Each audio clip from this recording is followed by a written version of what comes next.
So 25 years old, don't worry. Any mistake is an income, is a wonderful revenue for you. So I told myself and told my young people, before 20 years old, be a good student. When you do entrepreneur, just learn some experience. Before 30 years old, follow somebody. Go to a small company. Normally in a big company, it is good to learn processing. You are a part of a big machine. But when you go to a small company, you learn the passion, you learn the dreams. You learn how to do a lot of things at one time.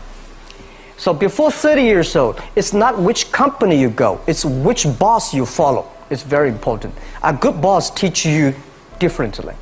And from 30 to 40 years old, you have to think very clearly, you're working for yourself if you really want to be an entrepreneur.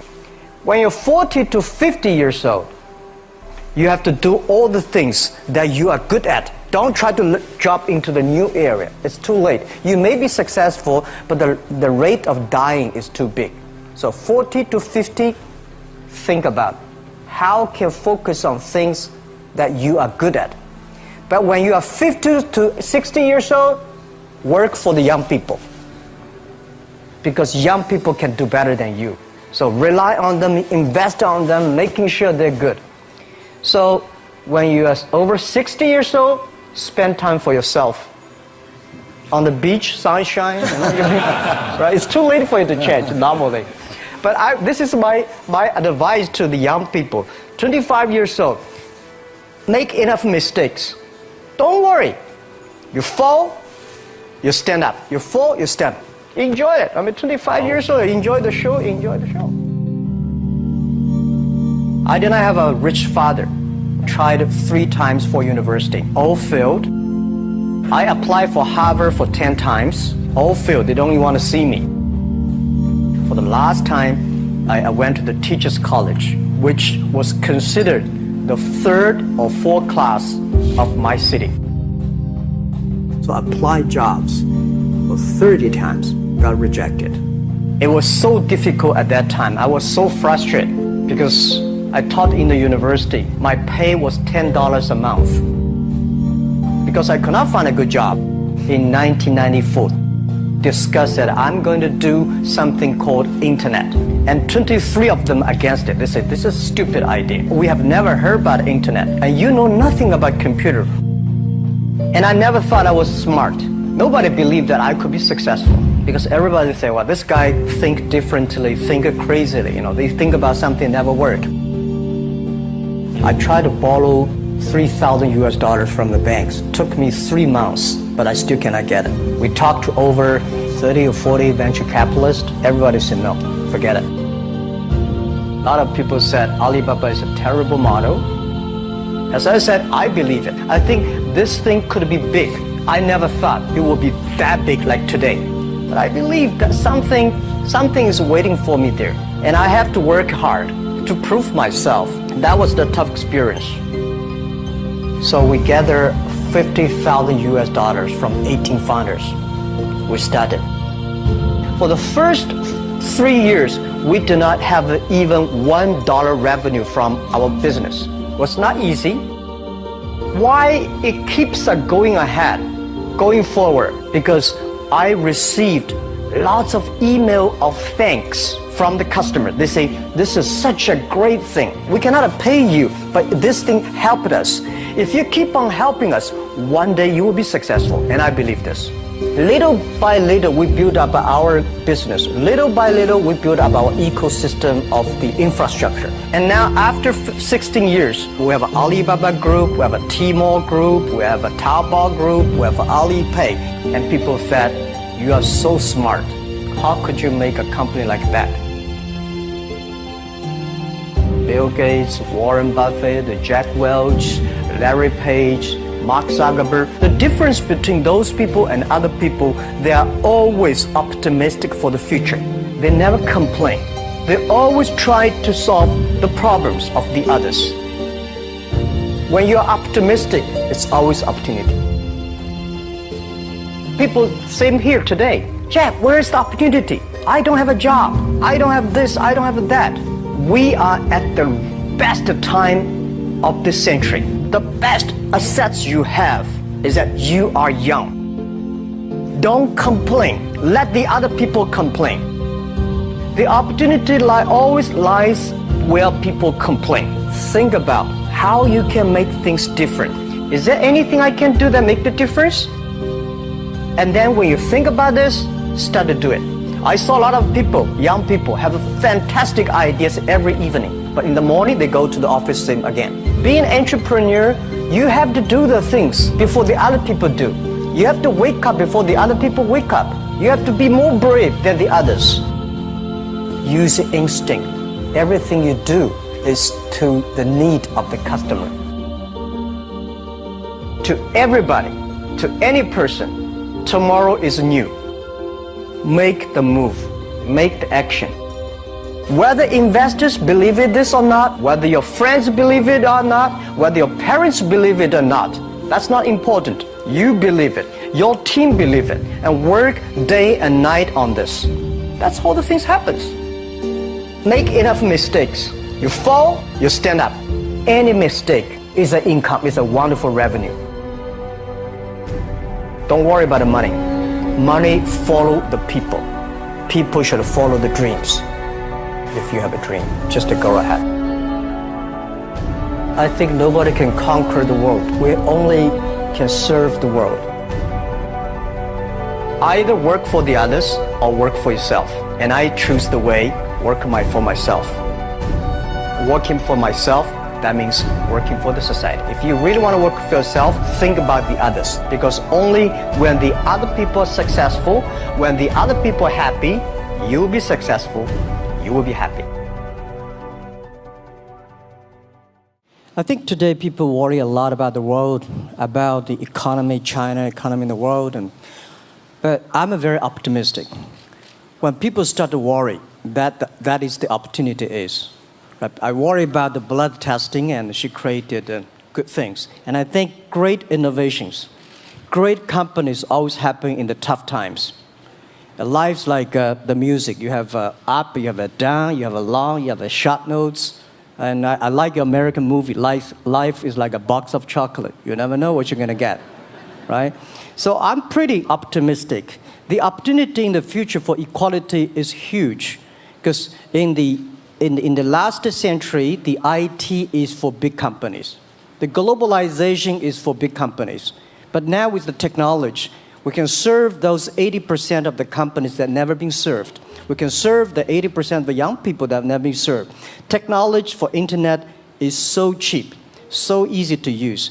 One of the reasons why we grow in China e-commerce so fast, much faster than the USA, because our infrastructure of commerce in China was too bad. When it is too bad, something happens and goes. Today we are working on the rural areas of China. I can never imagine that China, about 800 million people still live in the rural areas, are farmers. And there are about close to 200 million people. Their income is less than $1 per day. And before the internet, it's impossible for these guys to reach the PC because it's so difficult. Even people like me, I don't know how to use a PC. But now 80% of the farmers, those people using mobile phones. When I have the mobile phones, the internet, the data, things change a lot. So I'm excited about the future. People always worry. I love the young kids sitting there and talking about the dream, the hopes, because if they have the hope, we have the hope. That's what I believe. And let's just take what you do. And I've loved every description I've ever heard about how you serve people, and your story about the bamboo farmers and your wife and her friends. It was fabulous. But where's this going? What are you going to do? What are your plans to maximize the use that people in remote rural areas of China can make of their cell phones besides ordering your projects? How are you going to get it? Are you going to get them in the banking system through cell phones? How? Well, we never know that we can grow so fast. In the past 5 months, we covered 4,500 villages. And these people, normally they use in very traditional way. It took them like we went to a rural area. It took the farmers 2 hours to walk to the downtown in the middle of the town and buy things. But today, because the mobile phone, and we can deliver things to their home, to their village within 72 hours. I remember last week I read a very interesting news. This is amazing. There is a girl, she told me a story. She said her grandfather, 92 years old birthday. And for his life, he always wanted to try one Western style food. But he lived in the rural areas. There's no such restaurant food. So she said, I tried on the internet, book a restaurant dinner for Western food, delivered to that village. And they finally immediately find one restaurant. There are 3 guys. They took like a 3 days bus from Shanghai to that village, made an Italian spaghetti and a beef for them for this 92 years old birthday. And whole village was excited. Everybody said, wow, we can order food, Western style food. So buying almost everything. And also we're helping, there are a lot of farmers, they plant a lot of apples, great apples. But 90% of the apples rotted because there's nobody buy them. They normally buy by track. If you sell the apples, they sell whole track. And using the traditional way, they can sell by whole basket of the apples. But now, because of the internet, they sell by one. Each apple, they sell $1. Or 1 RMB or 2 RMB for each. So the farmers see using internet, they can buy and sell using the mobile phone. That changed their lives. And I think it's exciting. And people need examples when they see, my neighbor made money through online to selling things. My neighbor buy much interesting things online. People start to learn. And more people start to buy the mobile phones. We cannot make all the mobile factories to sell phones to them. Only they know the mobile phone really works, helping change their lives, they start to buy the mobile phones. Just one more question. And then, do you think this will make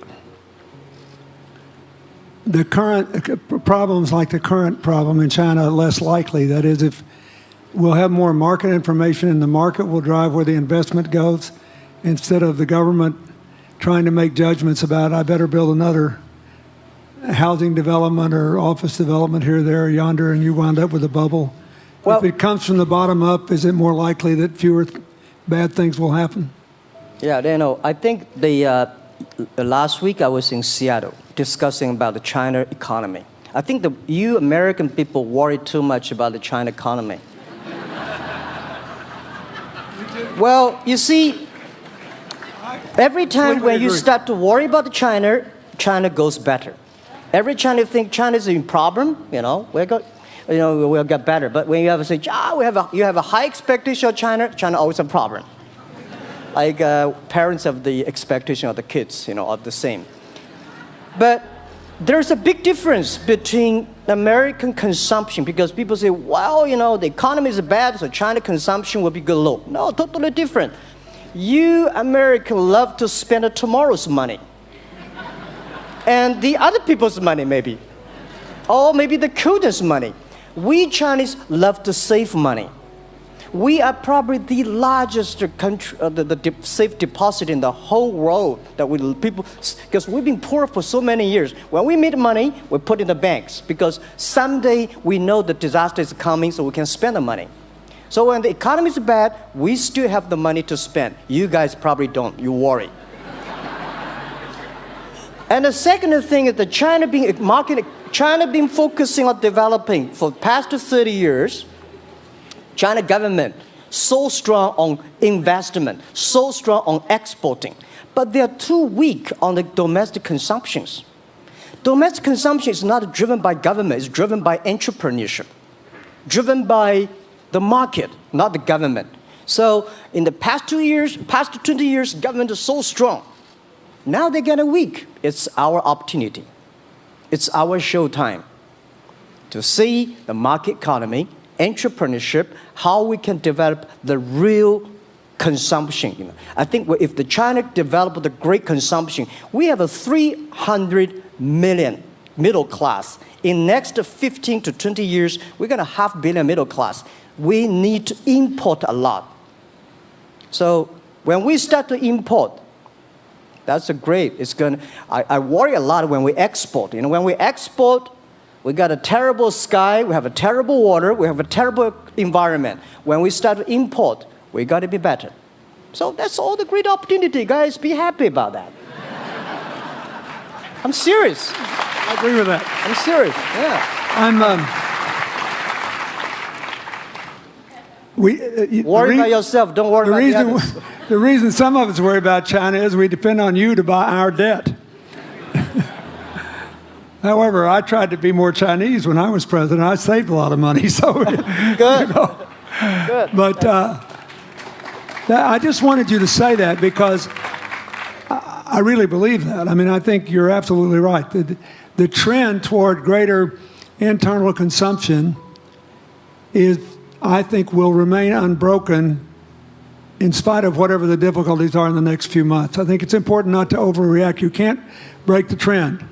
You've got to clean up the land from chemical contaminants. You've got to clean up the air. You're going to do it. Yep. And a lot of Chinese will make a lot of money out of that. There'll be a lot of great new companies, and there'll be opportunities to import from other places. Yeah. So can you discuss your theory of what you're doing and other things in terms of whether it advances equal opportunity and social solidarity? Tell them what you think is going to happen. And what other kinds of, when your opening remarks, you just said technology is going to be active in this way in other areas of the economy. What do you think the next big opportunities are? But first, tell them just in 2 sentences what you're doing, because Jack and I know, and we haven't been clear enough. Explain it, and explain how you think that advances social solidarity and equality of opportunity. Well, our work is in the belief that access to health information is a basic human right. And that lab information, particularly because lab data drives 70% of clinical decisions, needs to be accessible to people before they're sick. So if you look at the word diagnose in the dictionary today, it says to determine the presence of disease from symptoms, which means by definition, we're determining that people are sick once a disease has already progressed. And our work is in being able to make lab testing accessible to people in time for therapy to be effected, and to do that in a way in which every person, irrespective of their insurance status, irrespective of where they live, can afford the ability to get a test done. So that means, in our case, we've invested the last 12 years in now developing hundreds of tests, many of which are less than $10. So $2 tests in the United States. And I think one of the amazing things about this country is that we have such an incredible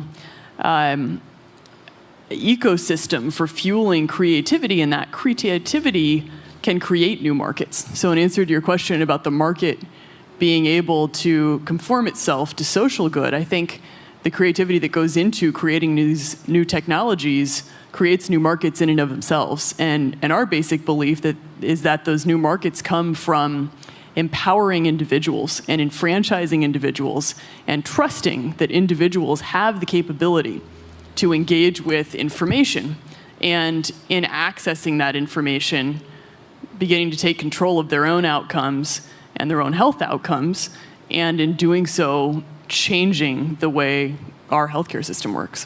Think what this could mean for rural China, for rural India, for Native American reservations in America, for the Mississippi Delta, for the remote areas of where all the jobs were lost from coal. You're all of a sudden giving people information.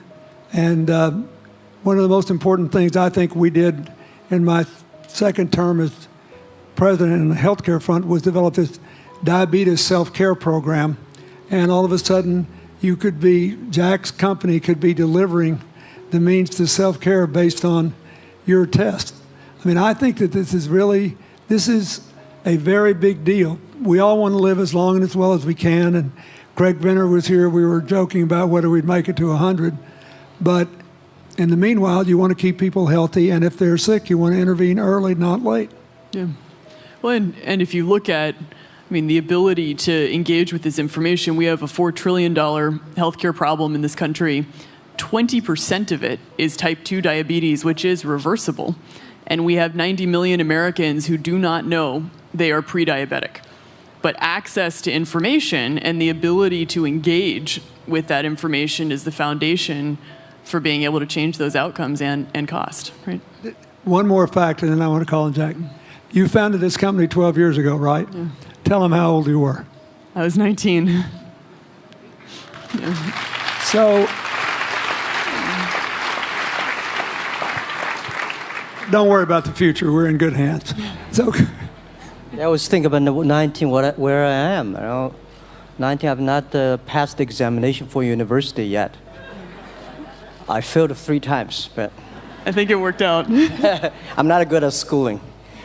Well, yeah, that's why I give confidence to a lot of young people in China. If Jack Ma can be successful, 80% of the people can be successful. People like her, we're jealous. But, well, equality, I would like to make a little bit technology helping, because yesterday I was joining the UN Women Conference about gender equality. And I think the first technology revolution happened 200 years ago in the UK, released the human body, the arm, stronger. The second technology revolution in the USA for energy, you can last long. But this technology revolution release the brain.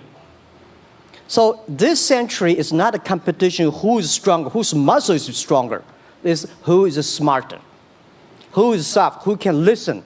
It's the challenge of wisdom. So man and woman are equal. On the internet, you can never see he's a woman or a man. And on the internet, women can serve much better than men on the internet. And a man talking about a business, talking about numbers, competition, they make business very cold. Women, they make business very cozy, lifestyle, and interesting. 50%, more than 50% of our shop owners, more than 5 million shop owners are women. And people love that. I mean, this is a great thing. I see that this century, we see more and more women leaders, on the state leaders, and the presidents. In the future, we're going to General Secretary of the United Nations should be a woman leader. And this is the great century for equality. And I feel excited about that. Let me ask you, we're almost out of time, but one of the things that we haven't talked enough about here, and not just here, but generally, is whether the leapfrogging we saw with cell phones, which was instrumental in your phenomenal business success and which will make it possible for you at the appropriate time to do what you've done on a global scale, hitherto unimaginable in all of human history for anybody to have any of their own health data. We've seen examples, but not the kind of dramatic penetration we need with energy and clean energy and in short enough time to avoid the worst consequences of climate change. So do you believe that, your country has done more than anybody else to try to put up solar panels, and some of your companies went broke because you overdid it, right? But beforehand, and you got to work out the phase out of the coal, the phase into the sun and all that. Meanwhile, Africa, which is growing like crazy because of the cell phone in no small measure, and has 6 of the fastest growing countries in the world, still has vast swaths of its land totally dark at night. Do you believe that it's possible for us to scale up with distributed solar power rather than centralized as quick as we did with the cell phone? And if so, and if that were your business, if you had to quit what you're doing today and start there, how would you do it? And how would you do it? Lady first, I know that. I'm such a huge believer in technology, and I think especially right now, we're at an incredible time in terms of new technology and the ability to apply technology in a scalable way towards solving some of these problems. So I would look at it in the context of some of the renewable solutions that we already have, and in the context of empowering, connecting individuals with access to those solutions, and in the context of creating markets around them. I think that there's real opportunity to actually create an ecosystem in which people can financially benefit from these solutions, and I think that's going to drive an adoption. I think in developing economies, there's a revenue stream associated with that, and the more we can turn even already some of the technologies that we have into markets, the more that we can fuel, I believe, local growth and individual engagement in beginning to adopt some of these solutions. Just related to that, Jack, you answer it, and then I'll ask you one final question. Yeah, I am a strong believer that technology can make world much better, because people say China economy is getting slower. I'm happy about the 7%, even 5%. Even 5% of the GDP of the number of China, of the second largest economy, is big enough. But you don't expect China to keep on growing 11%. Because like one human body, when you are 1.8 meters tall, you cannot keep on like a 10% grow every year. You have to grow the quality, your mind, the wisdom. So I think China needs new technology to solve these problems, and which today the data, the clean technology, all these things that China is supposed to do, if we keep on the tradition, the old ways, we'll go nowhere. This is why I feel excited, because people ask me, what is your dream now? Because I never thought I would be today. I can sit here talking to president. I'm like a guy, on the street, and like failed 3 times for university, 5 times for high key schools. I applied for 10 times in Harvard school, all rejected. I never thought, because of the technology, because the internet give me this opportunity. So I'm think when I retire, I don't want the Chinese people have a terrible water to drink, unsafe for food, and the money we make all spent in the hospital. That's disaster. So how we can using the technology to enable young people, the great chance of this world, don't worry about it. We got 1.4 billion people who were born in 1980s. They are the people of the internet times. They are going to have new ways to solve the world problems. The things you are worried about today, they can solve it. And human beings have these kind of worries for centuries. And young people can always solve it. And today, when you have a right direction, clean energy, the climate change, all these issues, they will be solved, and these are the great opportunities ahead of us. Anything else? I agree with that. I think the more we can enfranchise people, the more we can create ecosystems in which individuals are empowered, the more we give rights to individuals to be able to build businesses, to be able to pursue the economic benefit of technologies, the more you see these markets change. Before they leave the stage, I want you to look at them. And I want you to think about the time we have had to spend here dealing with the refugee problems in Syria and Lebanon. Stand up, Elias. This is my friend Elias Bousab. He is the education minister in Lebanon. He's got to educate all these kids. And so he left a miracle that very much reflects the lives that Elizabeth and Jack have lived. He was in a very responsible position at the American University of Dubai. They started bringing American scholars over there to live in an Arabic culture. He did all these wonderful things. Lebanon got in trouble. He went home to save his country. What is the difference? How much more could he and every smart Lebanese person do if they could focus on these things? And why can he not? Because the place is dominated by people who think their differences are more important than their common humanity and their common challenges. You cannot imagine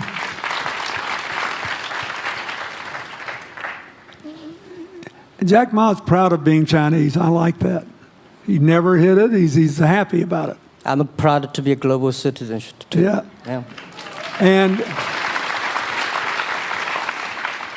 I imagine Elizabeth's proud to be a blonde-haired, blue-eyed American techno whiz from Northern California. Yes. But they don't, not a word either one of them has said has defined the meaning of their lives or the direction of their work with negative reference to someone else. My friend Dikembe Mutombo, stand up. No, you don't have to stand up. It'll hurt you too much. You're an old man. My 7'2" tall friend was just inducted into the National Basketball Association Hall of Fame. And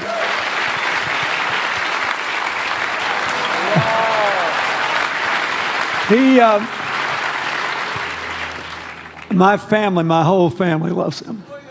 And I have seen how much he has given back to his native country, Congo, which has been so troubled. I've known him a long time. We both went to Georgetown University. I did before he was born, I think. I've never heard him say a resentful thing about anybody. I have seen him give and give and give and try to give the people in his native land opportunities.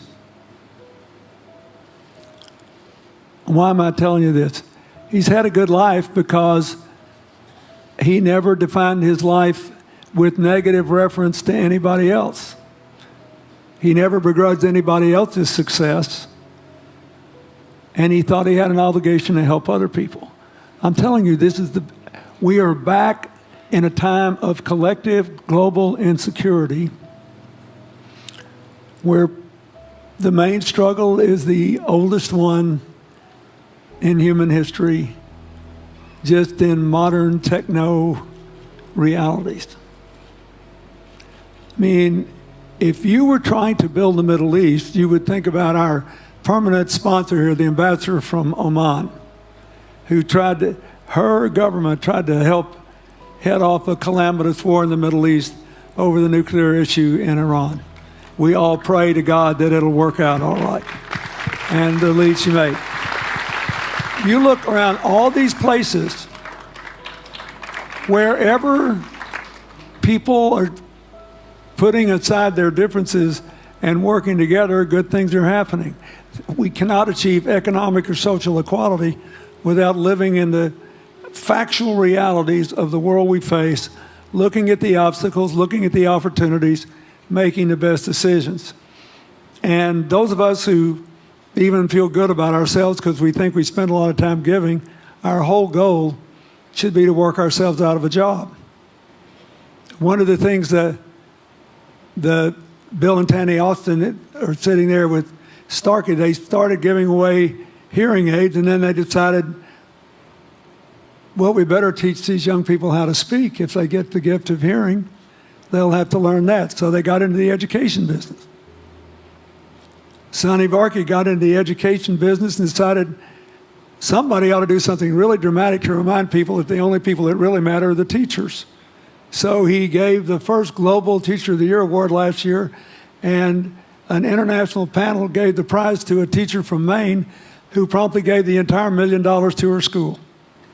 The woman never made any money in her life. She gave all the money away immediately. The future is going to be forged by people who think of how to use the modern tools that we are given,